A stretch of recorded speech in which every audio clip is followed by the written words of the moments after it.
अगर तुम भी अपने करियर में कंफ्यूज हो तो आज का वीडियो तुम्हारे लिए, क्योंकि आज के वीडियो में मैं बताने वाला हूँ कि मैं कैसे कंफ्यूज था अपने टाइम में एंड फिर मैंने अपना करियर में क्लैरिटी लाया। क्या मैंने किया जिससे मेरे को क्लैरिटी आया और मेरे को समझ आया कि मेरे को फाइनेंस ही करना है। अगर तुमको फाइनेंस करना है, मार्केटिंग करना है या कोई भी सब्जेक्ट, कोई भी फील्ड में जाना है, लेकिन तुमको कन्फ्यूजन है, तुमको क्लैरिटी नहीं है, तो आज का वीडियो तुम्हारे लिए, क्योंकि आज की वीडियो में मैं बताने वाला हूँ कि मैंने कैसे अपना पाथ क्लियर किया एंड मेरे को कैसे पता चला कि मेरे को फाइनेंस ही करना है। तो वीडियो को एंड तक देखना, क्योंकि आज का वीडियो तुम्हारे लिए बहुत इंपॉर्टेंट होने वाला है। तो चलो स्टार्ट करते हैं। तो सबसे पहला चीज़ कि मेरे को कैसे समझ आया कि फाइनेंस मेरे लिए है या नहीं। तो देखो, मैं 12th में जब था तो मेरे को थोड़ा सा स्टॉक मार्केट में इंटरेस्ट आया था, तो मैं उसके बारे में पढ़ना स्टार्ट किया कि स्टॉक मार्केट कैसे वर्क करता है, कैसे ऑपरेट होता है। थोड़ा फ्री कोर्सेज इधर उधर से जुगाड़ किया कि हाँ कहीं से पढ़ पाऊँ, यूट्यूब से पढ़ा। तो ऐसे कर करके मैंने स्टार्ट किया मार्केट्स के बारे में थोड़ा रीड करना। तो मेरे को समझ आया कि फाइनेंस में हमको इंटरेस्ट है, और उस समय मेरे को आइडिया नहीं था कि एनआईएसएम के सर्टिफिकेशन होते हैं, एनसीएफएम के सर्टिफिकेशन होते हैं। मतलब मेरे को पता नहीं था कि कोई शॉर्ट टर्म सर्टिफिकेशन भी होते हैं, तो इसीलिए मेरे को उसका कोई आइडिया नहीं था। तो मैं नहीं कर पाया वो सर्टिफिकेशन उस टाइम पे। लेकिन मेरे को समझ आ रहा था कि फाइनेंस में मेरा इंटरेस्ट है, तो फाइनेंस में मैं करियर बना सकता हूँ। लेकिन करियर कैसे बनाना है, क्या मेरे को फाइनेंस में करियर बनाना भी चाहिए या नहीं चाहिए, क्या करें, मेरे को समझ नहीं आ रहा था। तो मैंने उस टाइम क्या किया कि मैंने फाइनेंस के बारे में थोड़ा पढ़ना स्टार्ट किया। मैंने ट्राई किया कि फ्री यूट्यूब वीडियो से स्टार्ट करूँ। फ्री यूट्यूब वीडियो से मैंने पढ़ना स्टार्ट किया, जैसे सी ए रचनाराणे मैम का वीडियोज़ से एंड कुछ अंकुर वारिकू सर का भी वीडियोस था उस टाइम पे। तो उन सब से मैंने स्टार्ट किया पढ़ना। तो मेरे को धीरे धीरे करके थोड़ा सा समझ आया कि हाँ यार, फाइनेंस में मेरे को मज़ा आ रहा है। अगर तुमको समझ आ रहा है कि कोई फील्ड में तुमको मज़ा आ रहा है, मतलब कि तुम वो फील्ड में आगे करियर बना सकते हो, वो फील्ड तुमको पसंद है। अगर तुमको लग रहा है कि बोरिंग है, क्या पढ़ा रहा है यार, कुछ समझ ही नहीं आ रहा है, मेरे को तो एकदम इंटरेस्ट नहीं आ रहा है, हम तो ज़बरदस्ती बस एग्जाम पास होने के लिए पढ़ रहे हैं, तो उस फील्ड में तुमको मतलब इंटरेस्ट नहीं है। तो इससे मेरे को पता चला कि मेरे को फाइनेंस फील्ड में इंटरेस्ट है एंड मैं करियर बना सकता हूँ फाइनेंस फील्ड में। तो इसीलिए मैंने क्या किया कि मैं फाइनेंस में करियर बनाने के लिए सोच रहा था कि मैं फाइनेंस में मेरे को करियर बनाना चाहिए। एंड उसके लिए अब मैं सोचने लगा कि मेरे को क्या करना चाहिए, क्योंकि मेरे को फिर समझ आया कि अच्छा सीएफए कुछ होता है। उसके पहले मैंने सीएफए के बारे में सुना ही नहीं था, तो मेरे को समझ आया कि सीएफए कुछ होता है। एमबीए ऑलरेडी मेरे को पता था, सीए ऑलरेडी मेरे को पता था। तो मैं फिर कंफ्यूज हो गया कि मेरे को करना क्या है। अब देखो, सीए का तो मेरा क्लियर था कि मेरे को सीए नहीं करना है, क्योंकि सीए मेरा इंटरेस्ट नहीं था। जब मैंने 11-12 में कॉमर्स लेके अकाउंट्स पढ़ा था तो मेरे को अकाउंट्स पसंद था, लेकिन as a career path accounts, taxation, law, इसमें मेरे को एज अ करियर पाथ मेरे को नहीं जाना था, क्योंकि मेरे को पर्सनली उतना ज़्यादा इंटरेस्ट इसमें नहीं आता था। तो मेरे को वो चीज़ का पहले से क्लैरिटी था कि हाँ मेरे को नहीं जाना है, क्योंकि मैं ऑलरेडी उसे पढ़ के देख चुका था, तो मेरे को उसमें इंटरेस्ट नहीं था। तो मेरे को समझ आ गया कि मेरे को नहीं जाना है यार सीए में, सीए तो मेरे लिए नहीं है, क्योंकि मेरे को उस फील्ड में टैक्सेशन, लॉ, ऑडिट, ये सारा चीज़ में मेरे को कोई इंटरेस्ट नहीं है। तो सीए मेरा पहले ही साइड हो गया था, क्योंकि मेरे को समझ आ गया, मैंने करके देख लिया, मैंने पढ़ के देख लिया, तो मेरे को समझ आया कि इसमें मेरा इंटरेस्ट नहीं है। तो फिर बचा सीएफए एंड एमबीए, जिसको सबको बहुत लोगों को कन्फ्यूजन होता है। जो भी फाइनेंस अभी तुम लोग कर रहे हो, वो लोग को बहुत कन्फ्यूजन होता है कि सीएफए करे या एमबीए करे। इसका मैंने कैसे क्लैरिटी लाया वो मैं थोड़ी देर बाद बताऊंगा। उसके पहले हम लोग का फर्स्ट पॉइंट जो मेन है, जो भी मैंने अभी बताया उससे ये समझ आता है कि पहला चीज़ है कि मेरे को क्लैरिटी कैसे आया। मैं कंफ्यूज था पहले, उसके बाद मेरे को क्लैरिटी कैसे आया, उसका मेन इंपॉर्टेंट ठीक है स्टार्ट डूइंग। ठीक है, अगर तुम स्टार्ट करोगे, करना स्टार्ट करोगे, ठीक है, तो स्टार्ट करो करना, तब तुमको क्लैरिटी आएगा, ऐसे तुमको क्लैरिटी नहीं आएगा। स्टार्ट करो करना मतलब समझ नहीं आया, मतलब कि तुमको जो भी फील्ड में जाना है या तुमको कुछ भी पढ़ाई पढ़ना है आगे, बहुत बड़ा टॉपिक है, जैसे सीएफए बहुत लोगों को करना होता है, तुमको समझ नहीं आता कि इतना बड़ा फील्ड में हम घुसे कि नहीं, इतना पैसा लगने वाला है, क्या करें, समझ नहीं आता है। तो वैसा अगर है तो तुम क्या करो कि स्टार्ट करो पढ़ना, उसके बारे में यूट्यूब से पढ़ो, फ्री कोर्सेज पढ़ो। तुमको पेड कोर्सेज लेना है, पेड कोर्सेज ले सकते हो, तुम्हारा मर्जी है, लेकिन स्टार्टिंग में तुम फ्री में पढ़ के देखो कि तुमको उस फील्ड में मज़ा आ रहा है या नहीं आ रहा है। जब तुम 10 फील्ड के बारे में पढ़ोगे फ्री में, तब तुमको समझ आया कि हाँ इस फील्ड में मेरे को मज़ा आया, ये फील्ड हमको बहुत ज़्यादा बोरिंग लगा, इसमें मेरे को नहीं जाना है। तो ऐसे करके तुम्हारा क्लैरिटी बनेगा।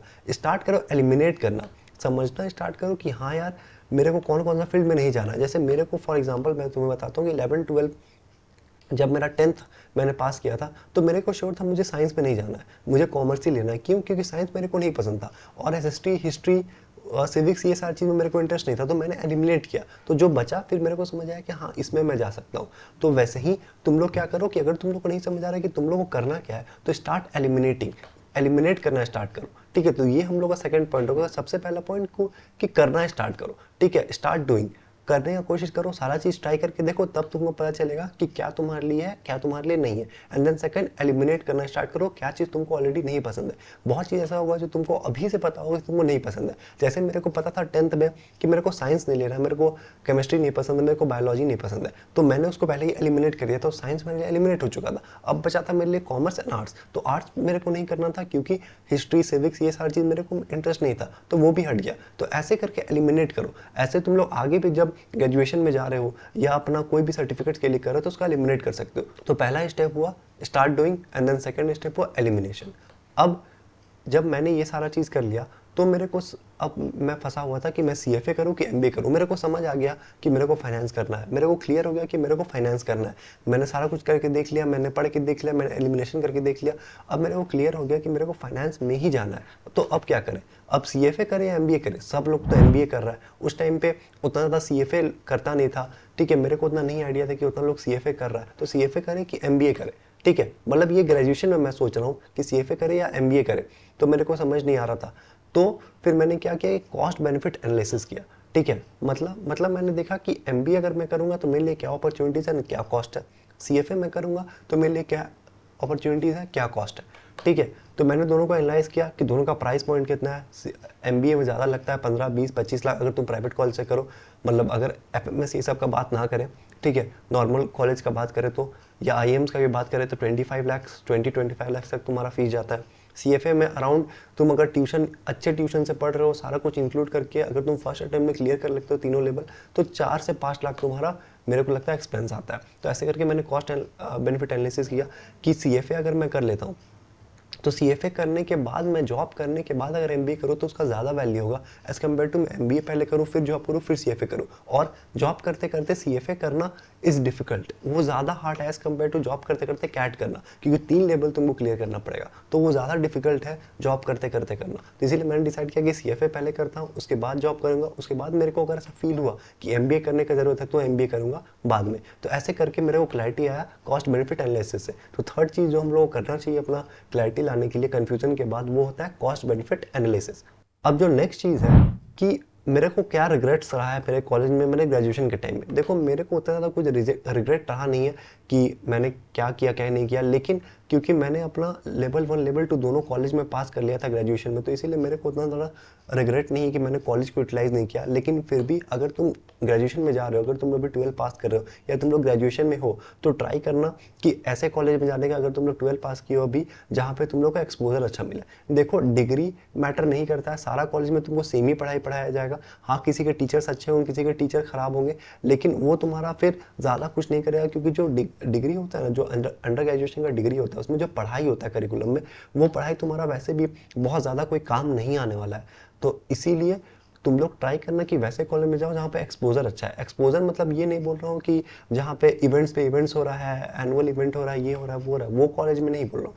एक्सपोजर मतलब बोल रहा है कि जहाँ पे अच्छे लोग आते हैं, मतलब ब्राइट स्टूडेंट्स आते हैं, दिमाग के तेज लोग आते हैं। जैसे फॉर एग्जाम्पल अगर तुम सपोज करो कि तुम एक श्री राम कॉलेज में पढ़ रहे हो, अगर तुम श्री राम कॉलेज में पढ़ रहे हो तो वहाँ पे जैसा लोग आएंगे, वहाँ पे जैसा सराउंडिंग होगा, और तुम अपने लोकल जहाँ तुम रह रहे हो वहाँ पे कोई अगर छोटा कॉलेज है, कोई Tier 2 Tier 3 सिटी का कोई छोटा कॉलेज जिसका उतना बड़ा नाम नहीं है, जहाँ से लोग दूर दूर से पढ़ने नहीं आते हैं, वहाँ का एक्सपोजर तुम लो, तो दोनों में बहुत ज़मीन आसमान का एक्सपोजर होगा, तुमको एक्सपोजर बहुत मिलेगा, बहुत डिफरेंट मिलेगा। तो इसीलिए ट्राई करो कि एक्सपोजर के कारण तुम कॉलेज डिसाइड करो, ना कि वहाँ का डिग्री कैसा है, ये कैसा है, वो कैसा है। एक्सपोजर बहुत इंपॉर्टेंट होता है। अगर अंडर ग्रेजुएशन के समय तुमको अच्छा एक्सपोजर मिले तो तुम्हारा बहुत अच्छा होगा, तुमको बहुत हेल्प करेगा, वो तुमको खोलेगा, तुम्हारा स्किल्स डेवलप होगा, जो कि सॉफ्ट स्किल्स होता है, जो आदमी का नॉर्मली आराम से डेवलप नहीं होता है, तो वो चीज़ तुम्हारा डेवलप करने में बहुत अच्छा हेल्प मिलेगा। और खास जो बहुत इंपॉर्टेंट चीज़ होता है नेटवर्किंग। नेटवर्किंग का अभी तुम लोग को समझ नहीं आएगा,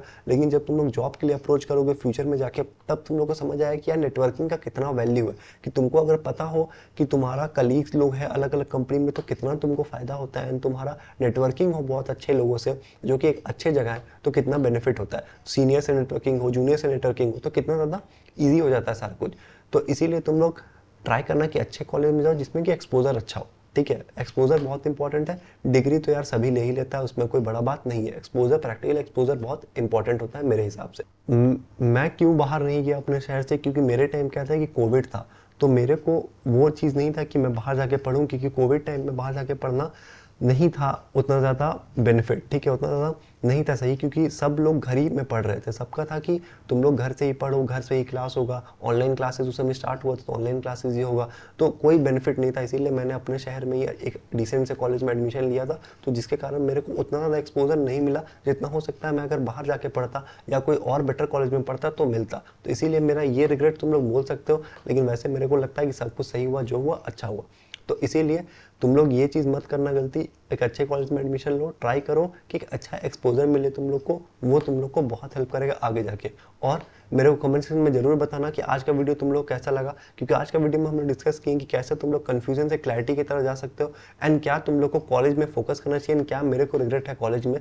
तो फिर से मैं एक बार रिपीट करता हूँ, सबसे पहला चीज़ कि स्टार्ट डूइंग, करना स्टार्ट करो, उससे तुम लोग को पता चलेगा कि तुमको कोई चीज़ में इंटरेस्ट है या नहीं है। देन सेकंड, एलिमिनेशन मेथड का यूज़ करो कि जो जो तुमको नहीं पसंद है वो सब पहले एलिमिनेट करना स्टार्ट करो। कम से कम क्लटर फ्री करो कि 10 अगर तुमको 10 चीज़ है जिसमें तुमको कन्फ्यूजन है, तो उसमें से 5 ऐसा चीज़ होगा जो तुमको नहीं पसंद होगा, तो उसको पहले हटाओ और बाकी 5 पे फिर फोकस करो, पढ़ाई उस पर करके समझो कि क्या तुम कर सकते हो। एंड देन लास्ट है कॉस्ट बेनिफिट एनालिसिस। अगर तुम 2-3 चीज़ में फंस गए हो, जैसे CFA करे या MBA करे या CA करे, ये 3 चीज़ में अगर तुम फंसे हुए और तुम लोग को नहीं समझ आ रहा है कि क्या करना है, तो कॉस्ट बेनिफिट एनालिसिस का यूज़ करो एंड देखो कि किसमें क्या अपॉर्चुनिटीज़ है, किसमें क्या कॉस्ट तुम्हारा लगेगा, क्या बेनिफिट है, क्या प्रोज है, क्या कौन सा नहीं, उसके हिसाब से फिर आगे बढ़ो। और बाकी तुम लोग अपना राय बताना मेरे को कमेंट सेक्शन में। तुम लोगों को कोई भी डाउट हो करियर से रिलेटेड या किसी भी चीज़ से रिलेटेड, तो बिंदास कमेंट सेक्शन में पूछ लेना, मैं सबका रिप्लाई करता ही हूँ। और वीडियो पसंद आया हो तो वीडियो को लाइक कर देना, चैनल को सब्सक्राइब कर देना। तब तक के लिए साइनिंग ऑफ।